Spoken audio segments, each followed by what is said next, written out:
Welcome to part 7 of the Enterprise refit build. Working on the shuttle bay. Things have actually progressed on this quite a bit, to be quite honest. I'm not really going to be needing any of these parts now. The main reason being for that is the fact that a friend of mine gave me a 350 kit. He tried building it, gave up, because it was a bit too difficult for him. He had never really built a model before, to be quite honest, so I'm not sure why he chose this one, but there you go. And unfortunately some of the parts are now missing and some of the parts have been broken, so you could never make a whole ship out of it. So I've decided to kind of like split that model up into two bits really. The warp nacelles and the saucer section are going to be used for a different project, which I'm not going to go into really, to be quite honest, but I do need to save up the pennies for that one before I go ahead and do it. But the engineering hull I've decided to put to use in this build as well. So I'm still going to be building the 1350 Enterprise in its entirety, and put it on a display stand, whereas this one is going to be a separate build that's going to be built alongside the Enterprise, and that is also going to be going on its own little stand. So I won't be using any of these bits, I don't think, because I don't think that they're really going to fit in with what I need to do. Certainly the shuttle bay floor won't fit in with what I need to do. The rear wall won't fit in either. I'm not sure that this will by the time I get all the stuff done to it, and I don't think this will either. I think I'm going to end up scratch building the whole lot. But we'll soon see. I'm not sure at the moment. But yeah, so I'm not going to be using any of these bits. So if we get on to what we're doing, I'll put a picture of this up actually so you can see where I've got my idea from. It was basically, I was up, well, just going to sleep one night actually, to be honest, and all of a sudden I got woke up by this idea, and then I just sat there searching for cross-section ideas and come across this picture, and I thought, yeah, that'd do. So that's should hopefully be on the screen now. And this is what we've done. And what I've also done as well with this this main picture that you can see on the screen at the moment is I've kind of cropped some areas of it. I've cropped all the little areas as well, so we can take a look at those in a little bit more detail really.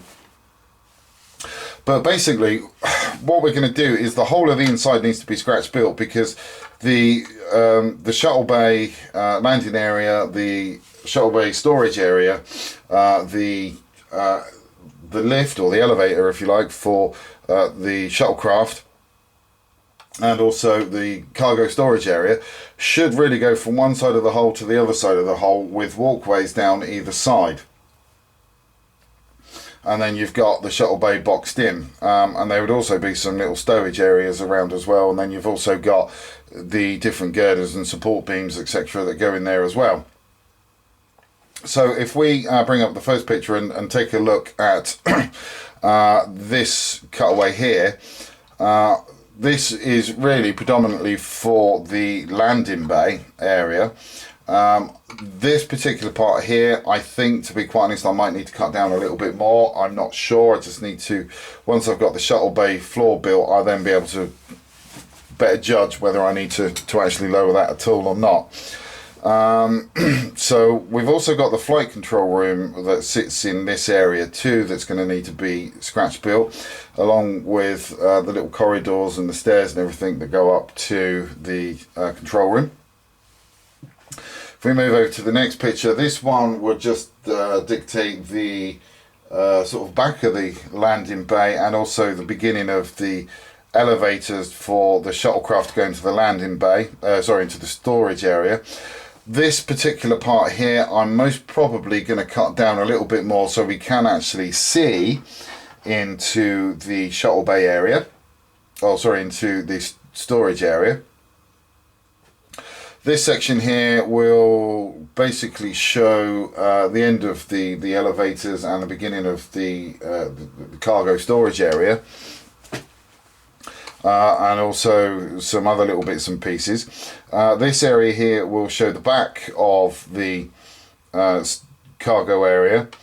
That'll come out to about there, I think, as it normally does with the kit supplied parts. So you'll be able to see the turbo lifts through this part, and maybe a few other bits and pieces as well, and the cargo storage bays, etc. So everything on there is going to need to be scratch built, I think, because I don't think I'm going to be able to use this at all for the sort of cargo bay sort of stowage areas there. We've got the little doors. I mean, this bit here, the walkway, that's just way too thick anyway. So I think that is going to need to be completely scratch built. So that's going to be fun on its own. Obviously, I've got the Arboretum built already, so I can just place that in there anyway. So this part here is the first bit to work on for me. I won't actually get that sort of glued into place straight away. I just want to get that built, get it looking good, and then I can use that to get the upper parts done. Make sure that I'm getting in the floors in the right area. With the sequential running lights, I'm not sure whether I'm going to be able to get those in, to be quite honest, or not at the moment. I am going to be using 0.3mm thick styrene to build this, compared to the kit parts that are actually sort of quite thick, really. I think they're about 1mm thick. So by using the 0.3, that should release quite a bit of room for me. So I might be able to get the sequential lights in there, but I'm not sure at the moment. Again, you know, that's something I'm going to have to investigate whilst I'm sort of building all of that stuff. But we'll see. So yeah, that's going to be the first bit to be built. So I can sort of basically get to judge where the floors go for the top bits. But then if we move around to this part here, this area really is the lower part of the warp core itself, and then underneath you've got the matter antimatter storage containment system. Now that is basically in the shape of a solid sort of D shape or semicircle, if you like, with the semicircle actually face down towards the bottom. And then you've got a lot of little cones that come off the edges of that. Now, the sort of solid semicircle, I'll be able to scratch build that out of the same sort of 0.3 stock mil. Sorry, I'll put my teeth back in. 0.3 stock styrene, and I've also got some 2mm, or I think it's either 2mm or 3mm solid styrene tubes, so I'll be able to use those, cut them down to size, and use those as the little cones that sort of stick out the sides of that, and we'll get that in. The warp core itself, which the main part of the warp core is going to be situated here with some little railings around it and some of the controls, etc. That's going to be here with obviously the decks and stuff. Now that stuff, I have been looking for 3mm outer diameter hollow tubes, but I can't find any anywhere. The closest I can get is 5mm, which is a bit of a shame. So I think what I'm going to need to do is just buy the 3mm outer diameter solid tube and cut that down into the various sizes that I need, and then drill them out. So we're going to need to scratch build the warp core that goes across there, and then this little section here is the continuation of the warp core that actually goes into the pylons and then up through to the nacelles. So again, we're going to need to scratch build the floor that goes in there, which is kind of reliant on the shuttle bay, because I need to know where that ends so I can sort of get the floor in for that. So with the warp core down this end, we're going to need to rig up some struts for the warp core to actually rest on, so it's off the floor, and we're also going to need to build a little platform for the men to sort of walk along next to the warp core. Now with the warp core as well, I'm going to try and go for that pulsating blue effect that you get where it goes doing, doing, doing, doing, doing, doing, doing like that. Sorry about the sound effects. But I'm going to try and see if I can get that lit effect in there with it. I'm not sure whether that's actually going to work or not. I'm not sure whether I'm going to be able to do it or not at the moment, but I'm certainly going to look into the possibilities of doing it, because I would like that to be lit up in the display rather than just being kind of steady on. It would look pretty cool if we could get that sort of effect sorted out. So that's those bits, and then at the top here we've got the warp core that would actually come out the top of here, which would then go into the base of the saucer section and then sort of up to the little crystal on top of the warp section. So I'll get the warp core done up to that point. Now I do believe this part of the warp core that's in here is actually meant to be solid with no lights. So that would then leave the action to go on to the torpedo casing, or the torpedo launch casing in there. We'd also need to get the floors in there, and I think we're meant to have some sort of stowage in that area for those. We've also got the docking ports there with a little bit of room, a little bit of corridors that go in there. So we're just going to need to look at some reference pictures for that too and see what we can do. I might need to look at Star Trek 2 The Wrath of Khan actually, because I know that they do actually enter in through this port here. So hopefully we might be able to get some screen grabs from that to be able to try and get some of the details in there really. So that's about it really for the scratch buildy bits. I'm also going to have the doors in place as well. I'm not going to glue those in, but I'm going to have those in place. These parts here, these lights that go in here, I'm going to try and get these lit up if I can, but I'm not sure yet. The deflector dish at the front there, I am going to try and light this up as well. If I've got the room to actually get a bulb in there, then I will get this lit up too. It's not going to be a ramp up and ramp down amber effect. It'll just be, if I can get it done, it's just going to be a steady on blue. But I think that would still look good enough actually, to be quite honest. So that's kind of what I'm planning to do with this. I have started to, as you can see, obviously with all of the different bits that I've cut out, we've made some progress on that. I've also managed to get this bit smoothed off as well, get all the gaps filled in, and I'm still working on this side here. Just going to get this finished off before I start mucking about on the inside. So really for me the next thing is to do all the measurements and what have you, and try and get the shuttle bay floor cut out. It's going to be, I guess, maybe a little complicated because the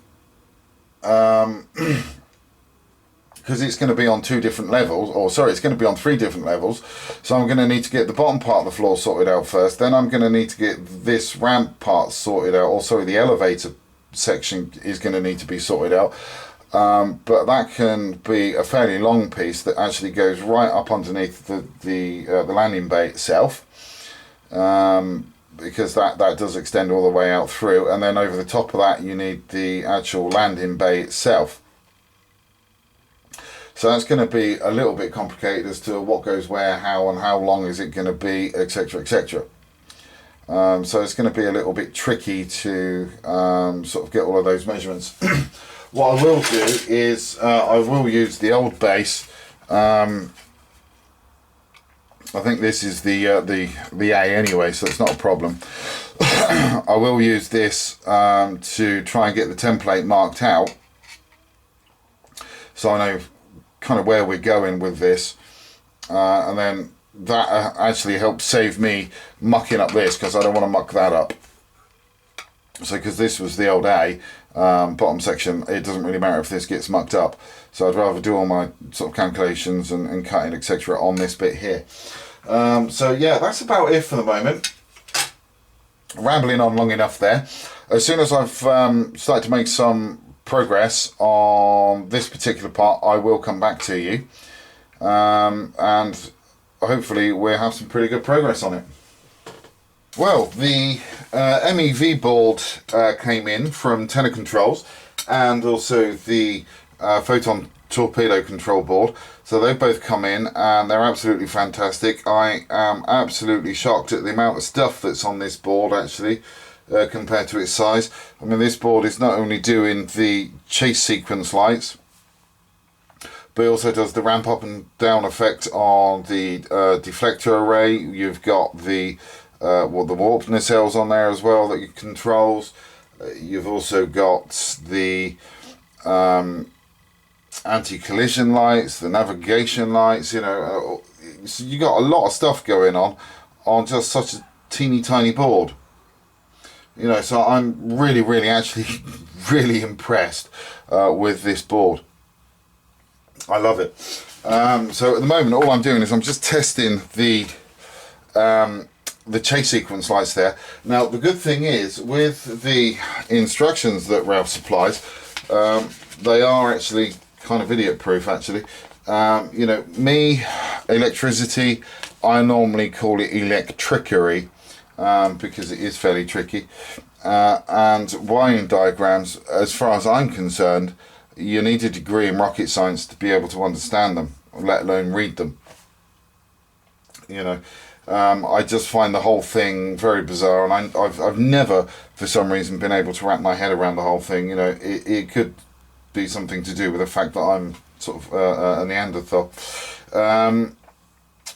but I gotta say the wiring diagrams that Ralph supplies you with are absolutely fantastic. I mean, if I, the most stupidest person in the whole wide world when it comes to electricity, can't understand, you know, can actually work from that and get that working, then, you know, Ralph's done a really good job with that, you know, because I understand it and I can put it together, you know, without any issues. So Ralph, marvellous stuff. Thank you very much. That is absolutely brilliant. It makes me feel like I'm an electronic engineer. So there you go. But yeah, I'll get this switched on for you so you can see what this looks like. There we go. So that's that switched on. So as you can see there, we've got 2 rows lighting up at the same time. Now normally you would only have sort of 4 rows on each side, but as I was speaking to Ralph, he said, well no, the board can actually handle 8 on each side. So we've just basically doubled up the amount of LEDs on there, and they're just running in blocks of 4 rather than just 2. So I think having the 8 on each side does actually make that appear to be a lot better. So yeah, I'm really happy with the way that that's turned out. So let's just get some of these lights switched out so you can see what that's looking like. Now bearing in mind that this has not been light blocked from the other side at the moment, if we just turn this around you can see the extent of light blocking that needs to be done on that. Now let's get that back that way. So it takes a little bit of time for the camera to focus in the dark. And you can see the effect that we've got going on there actually when without the light blocking. As soon as the light blocking is done, all of those shadows will disappear. But the first thing for me to do really is actually get these SMDs burnt in. Basically we just need to leave them for 8 hours continually running, just to make sure that nothing's untoward basically is going to go on. There's a little bit of conjecture really as to how long you should leave them on. Some people say that, you know, you can leave them on just for a couple of hours. Other people say that you need to leave them on for at least 12 hours. You know, I think the average is about 8 hours. I mean, really, if one of these SMDs or an LED is going to burn, it's normally going to go within the first sort of like 2 minutes to 2 hours really. But I think, you know, just to be on the safe side, leave them running for 8 hours, which is, I can do that tomorrow during the day. That's not a problem, because I'm one of those people, I don't like leaving them switched on overnight, even though they're only connected up to a 9-volt battery. You know, I'm one of those people that get a bit paranoid about those things, so I don't like leaving things switched on when I'm not there.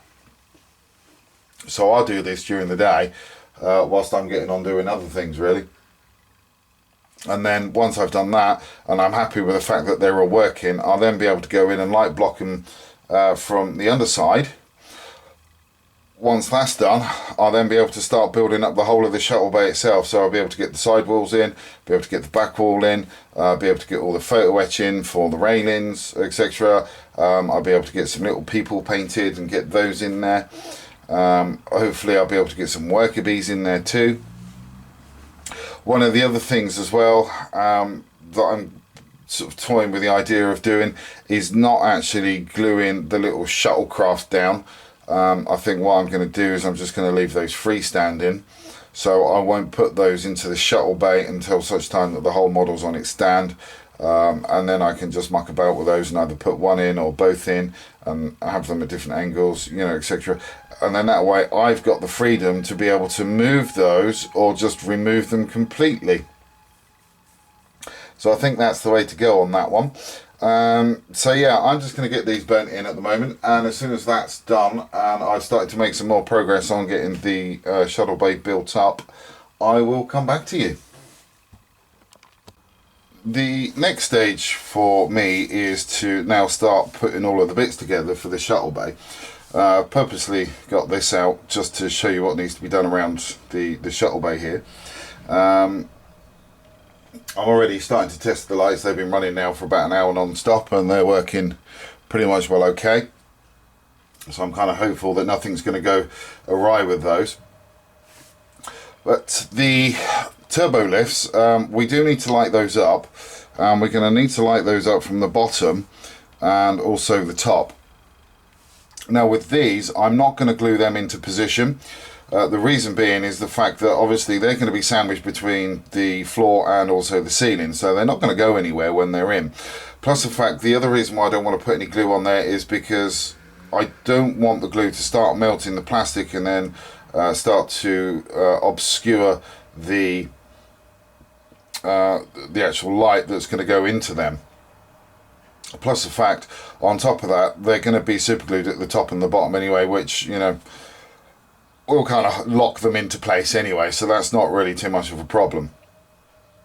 The other thing that I've got that I need to sort out for the inside there are the little cargo pods. So I need to take those out and I'll need to bend those into shape and get those painted. We've also got these parts here as well, which are for the worker bees, and there's a few other little bits and pieces about for them as well, which, oh, there they are, look, just there. So I've just spotted them. So we've got those two bits there, they're like mandibles I suppose that go on the end. So I need to get those sorted out, get those painted and get those in. I'm not sure with the worker bees whether I'm going to have sort of like one floating around or not. Not really too sure on that at the moment. Just take a closer look into that. We've got the two spines up there as well for them. The other thing that we've got going on as well, oh look, there's some more of the pods down here as well. The other thing that we need to do as well down the sides, or the sidewalks, around these parts here, and also the same on the other side.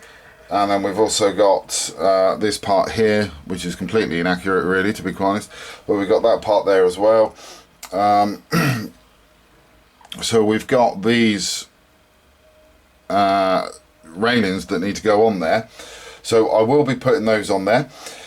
I mean, as you can see, we've actually got those pre-painted already, so that it's just a case of taking those off and actually sticking them on. The other thing that we need to work on as well is the little figures. We've got the little Arsenal figures in there. They're the 1/350 scale figures. So I need to get some of those painted up to get in there. So I'm going to need some sort of like on the shuttle bay landing area. Also some along the walkways as well. So I need to get those painted up. And then we've also got the little worker bees as well. That are going to need to be dealt with. So I've already got those coated with yellow. I just need to go back and put some more on there as well. It's a bit thin at the moment. I'm also going to need to go along and put the windows in black as well, and see if there's any other little details that I can put on them as well. 3 of those will be going on, I think it's this side, if they fit in the holes. I'm not sure whether they do actually, to be quite honest. But I've also got the 3 holes on this side that have been drilled out, so if possible I would like to get 1 or 2 in them, but we'll just see how that goes.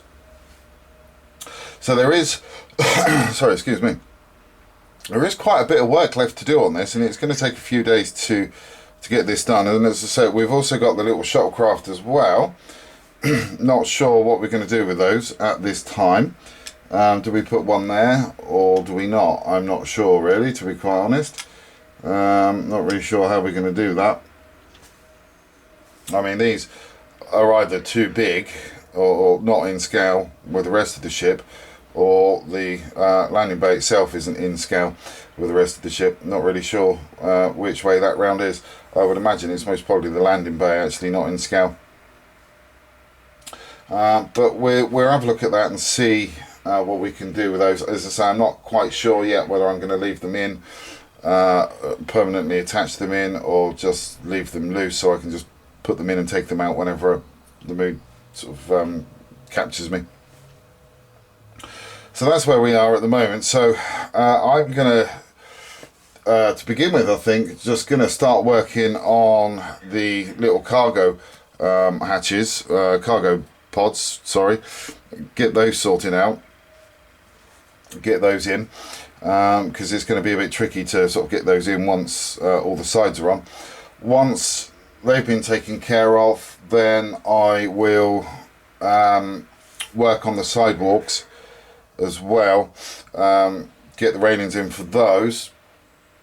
Once those railings are in, I'll be able to get the sidewalls and the back wall in, and then I'll put this little one on last, and then once that's done, I'll then be able to get the little people in, and then I'll be able to put the ceiling on, and then I'll be able to get the lights in for the turbo lifts. The other thing, actually, whilst I'm thinking about it, I've just realised, is that we do have, with the decals from Jerry HDA Model Works, we do have the decals as well for the little cargo pods as well, so that's absolutely fantastic. We don't need to worry about sort of painting those too much, so that's great. I'll be able to just get those sorted out. All I need to do really is just spray those down in white, because these decals are actually done on translucent paper, so we don't want the brass coming through the actual we don't want the brass of the float wedge coming through the decals themselves. So if we paint those white once they're together, then that will actually stop anything coming through. And what I'll do is I'll paint those gloss white as well. That will actually help the decals slide around that little bit more. And once they're in place, I can just lock them down with some of the micro sol. Reason being on that one is because these do have some really good sort of raised detail on there, so it'd be nice to be able to see that come through those decals. So that's kind of about where we are on that. I'm just going to now take this off the bench, because I don't want this being damaged at the moment whilst I'm working on the other stuff. So I shall just put this to one side and let that sort of burn itself in, really, more than anything else. And I'll continue on the cargo pods, and as soon as they're done and in place, I will come back to you.